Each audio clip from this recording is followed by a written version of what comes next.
Shalom, shalom. Israel, first and foremost, want to give all honor, glory, and praise unto YAHAWAH, Hashem, Yahawashi, Hashem, Rakwak, Wadash, double honors to the elders and apostles of Great Millstone, and shalom to the mighty Akim, YAHAWAH, who are diligently waiting to be delivered from this foul captivity. This is Brother Kawakab coming in. Shalom to the speckled bird as well, who may look like the other nations but are actually Yasharallah. This is Brother Kawakab coming at you with another lesson. I'm not going to play these videos because there's multiple videos, but and it's a lot. It's like more than 10 minutes, so I'm just going to talk about it. If you want to see the videos, I will link them all in the description so that you may go and see them yourself, as always. But basically in these videos you have Exhibit A. Basically you have a bunch of Jakes that are crying for the death of Charlie Kirk, which is just some one random Edomite dude that pushed for conservatism, as well as I don't know, white empowerment or something like that. I don't know exactly what he preached for. You even have this dude, which I am so baffled by. Like, what the fuck are you crying of? Like, Slakia, that's the thing. Even the brother that made this video, he said it in this video as well, which I wholeheartedly agree. These people are preparing themselves to cry. They literally have to freaking get the camera. Okay, get everything ready. Hey, okay, let me think something sad, and then oh my god, guys, like, this guy died, like, this shit is so it's genuinely funny. I genuinely find this funny because the freaking preparation that goes into it is actually hilarious. I'm slock it, it is funny as shit to me. It's always been funny to me to see that type of stuff. Anyway, with that being said, you have this whole just utter ridiculousness of them crying over one dude's death. When it's like, what was he to them? Like, do you people? Okay, Slakia, maybe he knows him. I don't think that this guy knows him. God Logic knows him. Maybe he did, maybe he didn't. I'm not gonna say definitively, but I feel very confident in saying that this hag probably did not know him. So why are people crying over the death of a person whom you do not know? That's always just been so weird to me. Okay, like, say for example, Michael Jackson dying. Okay, sure, him dying, maybe you deserve a bit of tears in terms of oh, you're not gonna get any more good music from him anymore, from the king of pop. Okay, sure, I guess, even though again you don't know them personally. All right, which is like that even me when I was in the world back then, when I heard that Michael Jackson died, that wasn't a big deal. I like his music. He seemed like an okay person, but regardless of however I perceived him, I never thought, oh my god, I need to cry. That Slaki again, like this. I know this is getting like super deep, but it's like, this is the type of stuff that you really need to think about. Like, why the fuck are you crying over someone that only spoke out? I think that's the thing. I think that he was like wasn't he openly like racist and stuff like that? Like, wasn't he openly like talking about like white empowerment or something like that? I don't know. All right, because this is basically what I was hearing about. So like, this was basically what I was hearing about when I was watching a whole bunch of different people's videos on this type of stuff. All right, so it's like, why is Jay crying? All right, because as soon as this is the thing that is like, these are the reasons that they're going to go for. And by the way, they've already been going for, because I think I did a video I think yesterday where there was a group of Edomite men basically chanting white man fight back, when all the news on who killed Charlie Kirk was pointed towards it being an Edomite and a so-called white man. All right, so it's like, white man fight back. They're mad at us for it's like they're mad at us even though we had nothing to do with it. Like, this is who you're crying over? Like you're in an outroar with these people that absolutely want you dead, and you're going to shed tears for this is the people for these types of people. Now let's actually get this. Sirach chapter 10 verse 2, as the judge of the people is himself, so are his officers, and what manner of man the ruler of the city is, such are all they that dwell therein. And now that's the thing where, you know, these people take after their leaders. All right, so they're going to copy their leaders, and this is what they are doing. Clearly, Charlie Kirk represented something with those Edomites. All right, so I don't know why you have Jakes that feel a need to say, oh my God, it's such a tragedy. Like, since when are we supposed to care?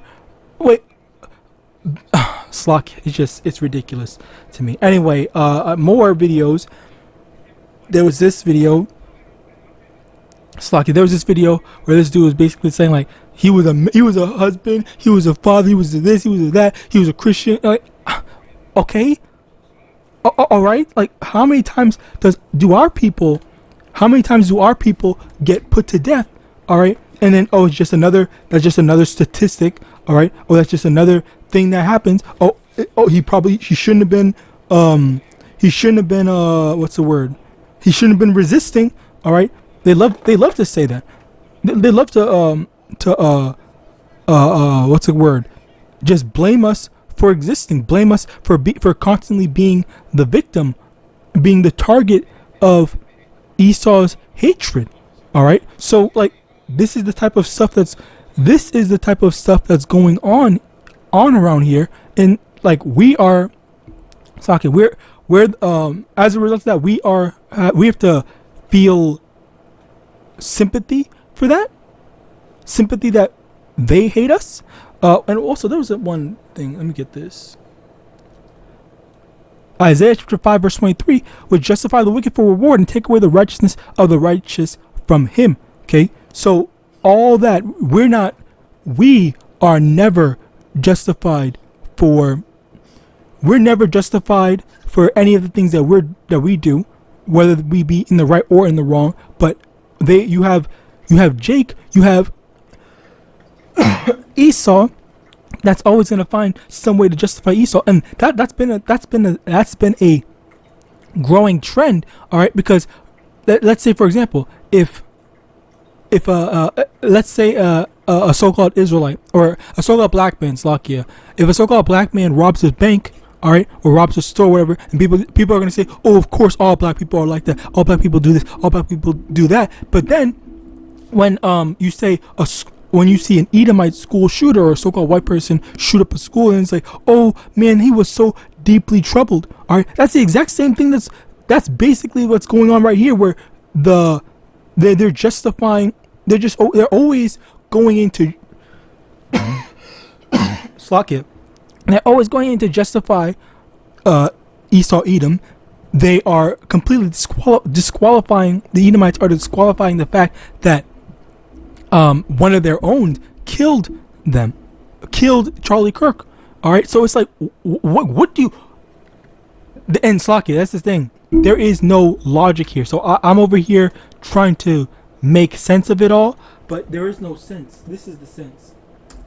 Ezekiel chapter 35 verse 5, because thou hast had a perpetual hatred and hast shed the blood of the children of Israel by the force of the sword in the time of their in the time of their calamity, in the time that their iniquity had an end. Basically, this is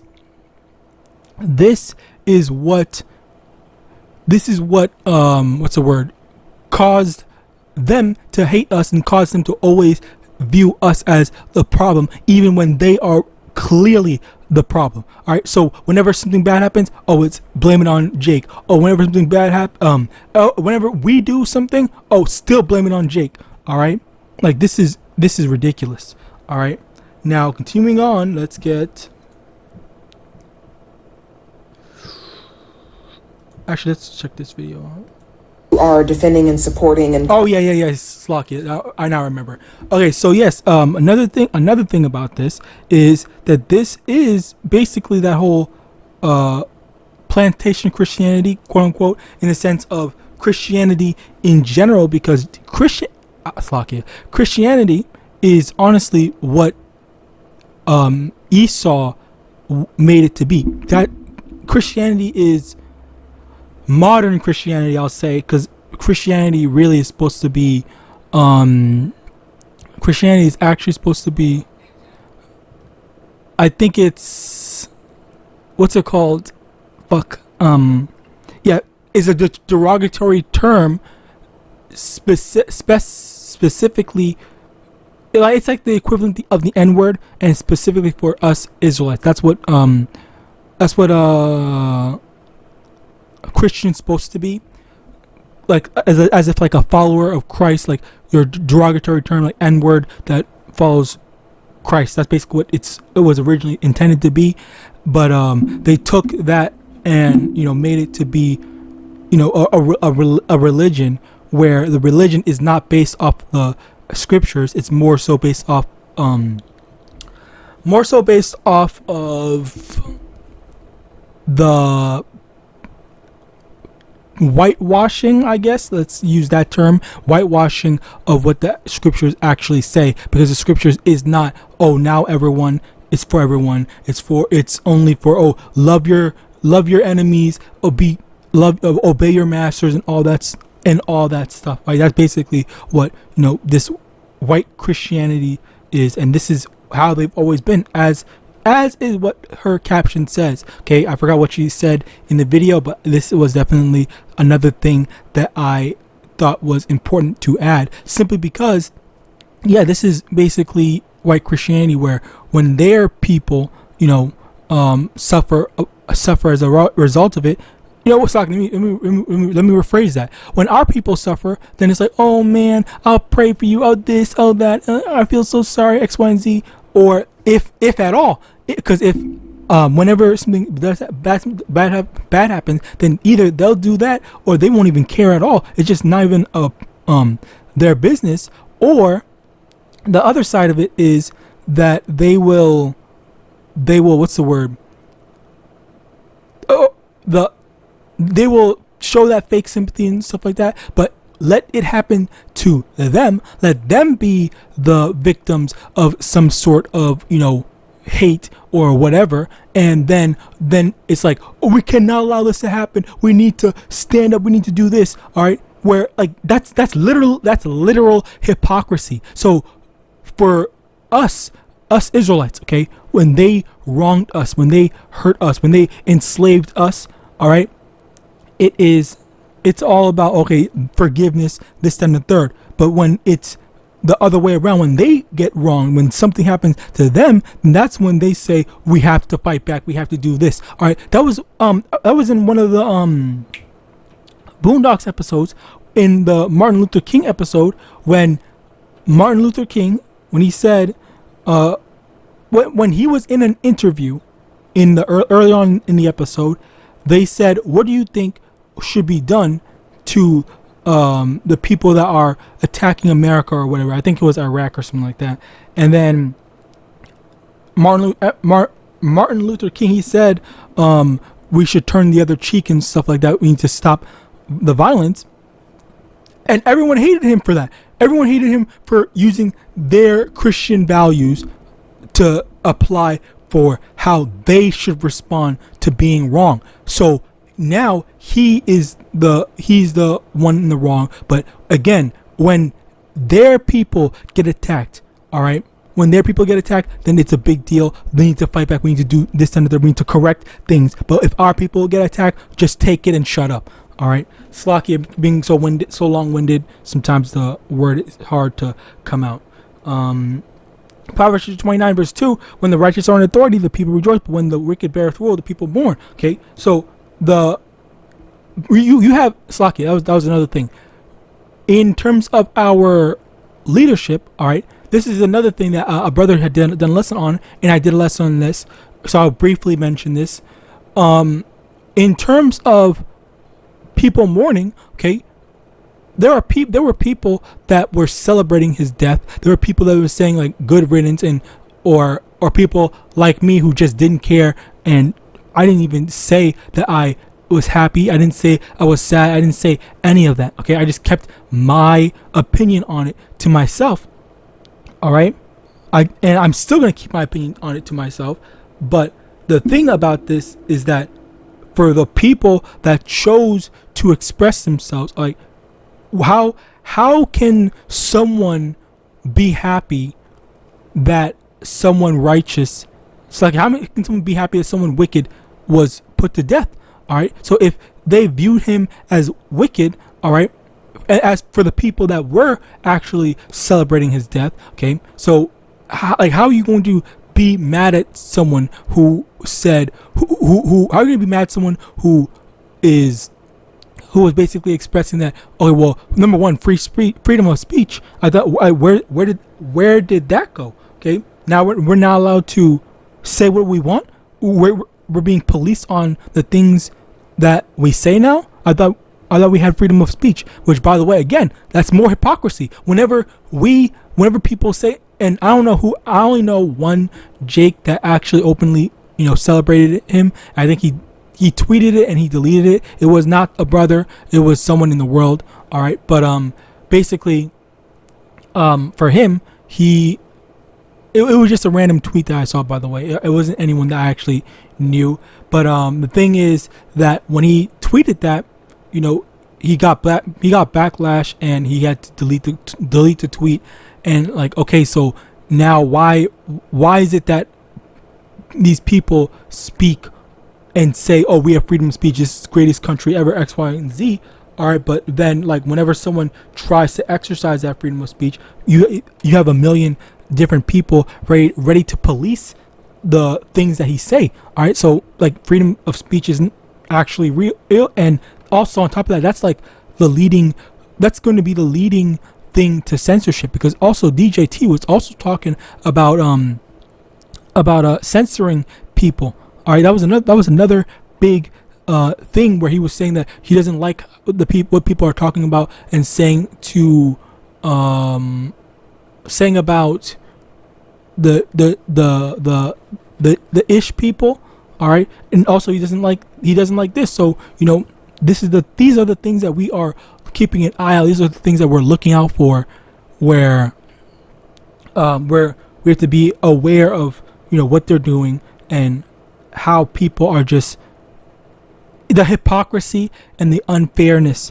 All right, so as a result of that, going back to this Proverbs chapter 29 verse 2, when the wicked die in rulership, then people are going to naturally want to rejoice. All right, which I'm not saying that he was in rulership, but in general, like, when there's a cruel king, all right, that is overtaxing people, that's freaking killing people for no reason and whatnot. When there are people like that, when there's a ruler that dies, then of course people are going to be like, yes, and they're going to be celebrating, because they don't want to have to be in fear of their life all the damn time. All right, so of course, now on the flip side of that, when someone is known to be a righteous ruler or a righteous authoritative figure, then of course people are also going to mourn. All right, and that's the thing. That's where you see the divide. That's where you should see the divide. All right. Oh no, actually, that is where you see the divide, because the people that are mourning him are the people that are all for Edomites, all right, all for white empowerment, all right, which I don't even know if I'm allowed to say that word. But let me get this perfect transition. John 8:44, ye are of your father the devil, and the lust of your father ye will do. He was a murderer from the beginning, and abode not in the truth, because there was no truth in him. When he speaketh a lie, he speaketh of his own, for he is a liar and the father of it. All right, this is literally it. These people are following after their father, which their new spiritual father is Esau, Edom, the devil. All right, so as a result of that, you have these people who are sincerely crying. All right, 1, 2, that are sincerely crying about their freaking spiritual father suffering as a result, even though they aren't directly suffering, they're suffering. Even though they aren't directly suffering, they're suffering because the same way that you would let's say for example, if you had let's say you have a father, all right, your father gets hurt, he gets shot. Okay, let's just say he gets shot. Of course you're gonna be sad. You're gonna want to take him to the hospital, make sure that he's all good and stuff like that. And that's basically the exact same thing with them. Their spiritual father Esau Edom, all right, is hurting. He's mourning. So you have these people that are sad about their father, their spiritual father, suffering. So they want to, so they're shedding a tear for it. All right. Next, 1 John chapter 4, verse 1. Beloved, believe not every spirit, but try the spirits whether they are of Yahweh, because many false prophets are gone out into the world. And basically, you have to you are able to see who's following after YAHAWAH, who is doing their best to exemplify the proper doctrine and beliefs of YAHAWAH, and who's not, because this whole thing, and I'm not gonna get into the whole debate things. I don't think that's really necessary right now. But the thing about these people and going after their philosophies, all right, their philosophies that are wrong. They think that they claim to be followers of Yahawashi or the Bible and whatnot, but in actuality they're not. All right, like there's no denying that. There's no getting past that. Like they're not properly, I don't know what's the word, exemplifying or displaying or practicing the doctrine that Yahawashi push. Okay, that Yahawashi brought out. All right. Now, continuing on, verse 2. Hereby know ye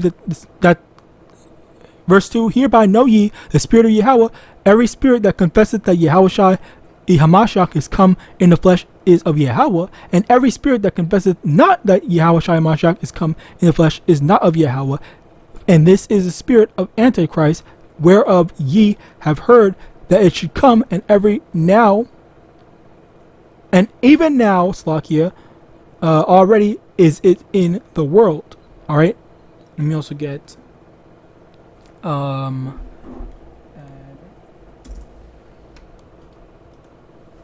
Revelation chapter 22 verse 18. For I testify unto every man that heareth the words of the prophecy of this book, if any man shall add unto these things, Yahweh shall add unto him the plagues that are written in this book. And that's basically the thing where the people that are choosing to add, say, oh, now everyone can be saved. Oh, now the Lord's not dealing with just Israel, and picking and choosing what to believe, picking and choosing what to add and what to put in the thing. This is what these Christians is doing. This is the doctrine that they're following after, which their entire doctrine rests on the Lord abandoning Israel and opening to the whole world. Okay, which the scriptures does not say that. All right, so yeah, that's basically it. I pray this lesson was edifying. I want to give all honor, glory, and praise unto Yahweh, by Hashem Yahawashi, by Hashem Rakwakadash. Double honors to the elders and apostles, great millstone, wild ball, and shalom.